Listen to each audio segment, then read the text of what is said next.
اس کے بعد کہہ رہے ہیں نمازی کے لباس کی شرطیں۔ نماز پڑھنے والے کے لباس کی 6 شرطیں ہیں۔ پاک ہو، مباح ہو، بنا بر احتیاط واجب، مردار کے ذات سے نہ بنا ہوا ہو، درندے کے ذات سے نہ بنا ہوا ہو، بلکہ احتیاط واجب کے نام پر حرام گوشت حیوان سے بھی نہ بنا ہو۔ اگر نماز پڑھنے والا مرد ہو تو اس کا لباس خالص ریشم اور زرد روزی کا نہ بنا ہوا ہو۔ اس شرطوں کی تفصیل آئندہ مسئلے میں بھی بتائی جائے گی، ٹھیک ہے۔ اس کے بعد کیا ہو رہی ہے، یہ ساری جو شرطیں ہیں نا یہ پڑھی جا رہی ہیں۔ آپ کا درس یہاں تک ہی ہوگا کیونکہ کل پھر ہم پہلی شرط پڑھ لیں گے انشاءاللہ اس اگلے درس میں۔ یہ والے اگر کوئی مسائل نہیں بلکہ ابھی تھوڑا ہی پڑھا ہے، ہم لوگ پڑھ لیتے ہیں تھوڑا سا۔ پہلی شرط میں کہہ رہے ہیں نماز پڑھنے والے کا لباس پاک ہونا ضروری ہے۔ اگر کوئی شخص حالت اختیار میں نجس بدن یا نجس لباس کے ساتھ نماز پڑھے تو اس کی نماز باطل ہے، ٹھیک ہے۔ اگر کوئی شخص مسائل دین سیکھنے میں اپنی کوتاہی کی وجہ سے نہ جانتا ہو کہ نجس بدن اور لباس کے ساتھ نماز باطل ہے، یا مثلاً یہ نہ جانتا ہو کہ منی نجس ہے، اس کے ساتھ نماز پڑھے تو احتیاط واجب کی بنا پر اس کی نماز کو دوبارہ پڑھے گا، اور اگر وقت گزر چکا ہو تو اس کی قضا کرے گا۔ یعنی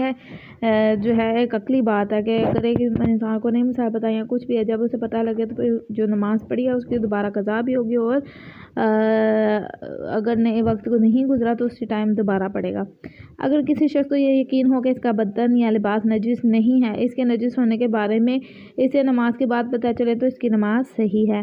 اگر کوئی شخص یہ بھول جائے کہ اس کا بدن یا لباس نجس ہے اور اسے نماز کے دوران یا اس کے بعد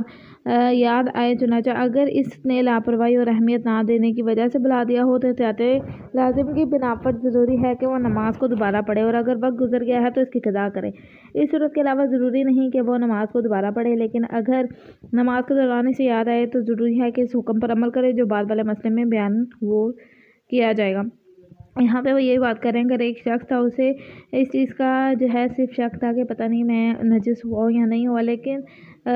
جو ہے اسے مطلب پہلے نہیں تھا پتہ لیکن بعد میں سے پتہ لگا تو وہ دوبارہ نماز پڑھے گا، اور